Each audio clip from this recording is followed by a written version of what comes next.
used to do all my work on it. Yeah. That was easy to get to. It wasn't all electronics like it is now. It's all mechanical. Cars are different these days. Well, good evening. We're going to call the meeting of the Brushy Creek Regional Utility Authority to order. Monique, would you call the roll, please? President Whitfield, Here. Vice President Garcia, Secretary Lux, Here? Director Grimes, Director White, Here. Director Abruzes. Here. Okay, item 3, citizens communication. Anybody wish to speak to the group? Okay. Okay, sensing none. Item 4, approval of the minutes. Consider approval of the BCRUA meeting minutes for November 19th, 2014. I move to approve the BCRUA meeting minutes for November 19th, 2014. Motion to approve. Do I hear a second? Second. Second. All in favor, say aye. Aye. Opposed? Okay. We're going to pause for just a minute because I think he said I think he's our here, yeah. fella is here for our next presentation. It's item 5A, consider a presentation regarding the FY 2013-14 BCRUA financial audit. So we'll pause for a minute. Oh, yeah, sure. You know, I started saying that citizens' comments, kind of missed Judy, but not really. We're talking about a town hall at Village of Valenti Fire Station on February 21st. Oh, are you? So that may be my opportunity to meet her. Oh, man. So far, I haven't had the pleasure. Yeah. I've just heard stories. Yeah. That was my first meeting, we went there, same place in December, and we had some undercover police with us. It was Well, hopefully it'll be a little calmer this time. so very much. Are we on here? Oh, well, are we on the air? You probably still are. Good. You might want to Glad check you that. Yeah. Have y'all Yeah, we're started on meeting, air. we started meetings with the guy, the mayor? Y'all done that? Well, I met with him, and Aaron met with him and Bill Connors earlier this week. Okay. And we were gonna do breakfast tomorrow morning, but Chris can't make it, so I'm gonna reschedule it. Gotcha. But, yeah, it's Oh, going they're- well. they're- Yeah, very, very good, helpful, very willing to work with us.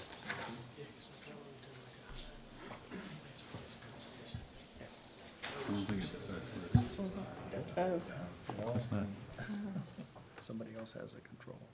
Yeah. There's a. There we go. there we go. We've just been waiting. I was standing at the other building and wondering how I was gonna get in. Well, welcome. We'll give you a chance to get your breath. It's always nice to come to the city where there's so much construction and so much going on.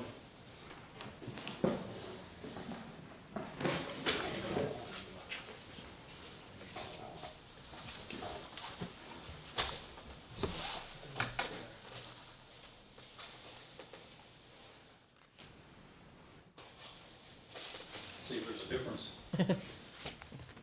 Hopefully not. 2 sets of books? Yeah, good question, Ryan. Which one did you want? I'll take the extra ones. Thank you.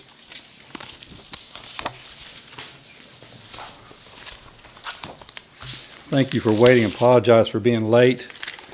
I was actually sort of on time, but just at the wrong building. Steve, we'll need to call the item, I think. It's already been called. Oh, have you already? Call the item, yeah. Okay. Well, then I'll introduce you to the board. This is Steve Niemeyer. He's the auditor with the Brockway, Gersbach, Franklin, and Niemeyer, our auditing firm, and he's here to present a brief overview of this year's audit. Thank you very much. The audit, as I get into the details of this, again, it's just going to be a summary, but I'd really encourage you, if you have any questions, stop me at the point wherever I'm talking, and we'll talk about it in more detail. Generally, I find if people have questions, one person has a question, everybody has the same question, or I went too fast or wasn't clear as to what was going on. In the front cover, do you have a report like this on the front cover? That was the difference between the different ones. Some of them don't have the report. And this would be just a comment of one of the things we do as a part of an audit is to look at controls. And as you know, for Brushy Creek, the Cedar Park, the city of Cedar Park, the finance department is doing the accounting, and the controls are actually very excellent. But there are only one item that we brought to your attention, which is that not all of the cash was collateralized for the entire year. And so just need to take care that when you've got these large sums of money, they're going between the different cities to make sure it's always fully collateralized. That's one negative comment, but in my way of thinking, that is, it's not a significant deficiency. It's not a weakness. In fact, the finance department for the city of Cedar Park is doing an excellent job managing the funds for Brushy Creek. I'm going to start on page. Actually, I want to look at page 34.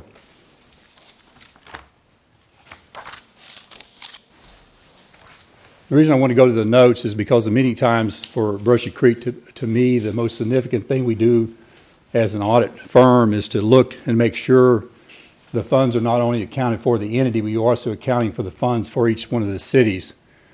It's very important over the years to make sure that that each city is being charged an appropriate amount for each one of the individual contracts, and that the true-up at the end of the year is accurate.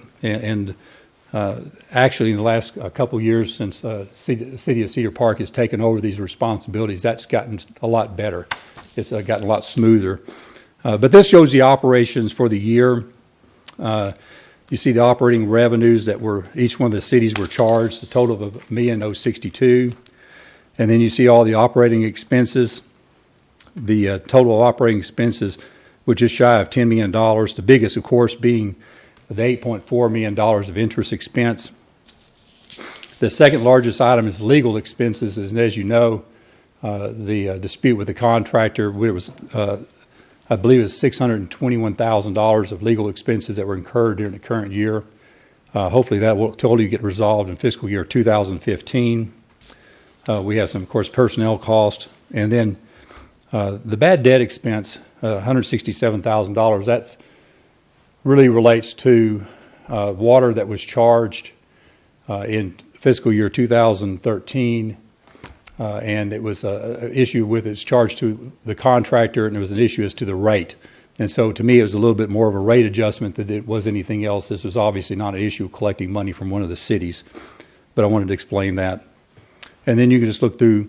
What's not here is depreciation, depreciation is very minor. There's some items that we are still depreciating, just basically small office type equipment and stuff like that. But the plan, as you know, was not operational for the year, so there is no depreciation expense for fiscal year 14. And the utility bills also reflect the fact that the plant was not in operation. At the bottom of the page, you can see the capital contributions from each city. Total capital contributions of $9.9 million.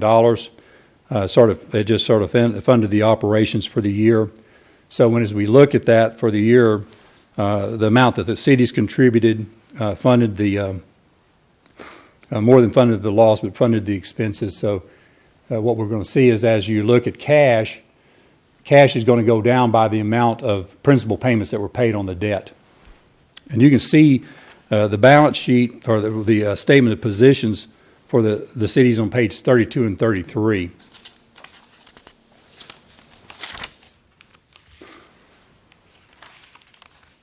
We have $10.9 million of operating cash. You can see all the monies that are set aside in restricted cash. We have a total of the $215,000 in debt service, the $25 million in escrow, and the $6 million in reserve. So in total, you've got just over $31 million in restricted cash. You see the investment in capital assets, the land, the easements, and the depreciable assets. You see the accumulated depreciation was a half year's depreciation in fiscal year 2013, and as I mentioned, the plant wasn't depreciated for the current fiscal year. The total debt, it shows up in really two parts. One is the current portion of $3 million, and then the revenue bonds of $73 million long term. So total debt is just shy of $176 million. And probably to me, when you're looking at a statement of position for any from any governmental entity, you really focus on the net position. Where are you? The unrestricted net position of $8.6 million. That's really what you have going into next year. That's your operating cash. Obviously, very strong operating cash position. And then you see the net invested in capital assets. That's the depreciated cost of the plant less the related debt. So you have a net investment of $8.8 million.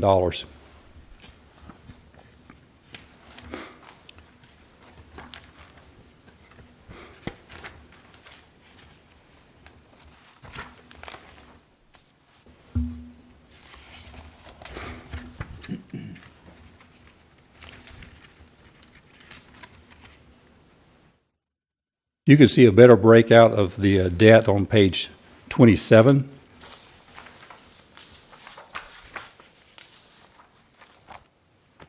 You see the 178.6 at the beginning of the year and the 2.6 that was retired during the year to bring us to the balance of $176 million. And you can see the requirements as they pay out over the next over the term of the bonds.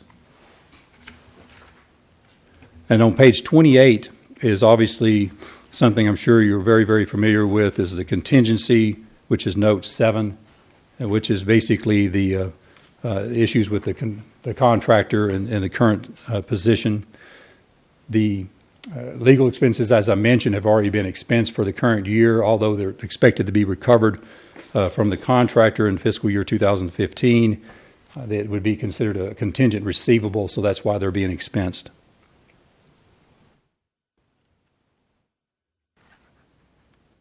The last item I'll mention in the notes is on the same page. It's footnote 8. The prior period adjustment is not a correction of an error. It's a change in the accounting rules. The accounting rules say that the bond issuance cost has to be expensed, and since they want you to expense it going forward, any cumulative amount that you already had on the books had to be expensed during the current year. So it's shown as a prior period adjustment. At the beginning of the year, we had $770,000 of bond issuance costs that had to be expensed.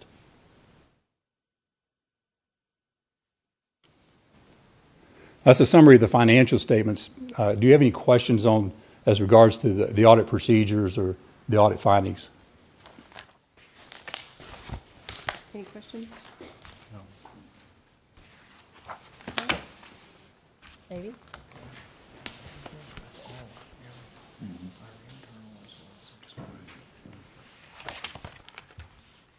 Okay, All right. Thank you very much. Thank It's a you. privilege to serve the Brushy Creek. appreciate it. Did you want the extra copies?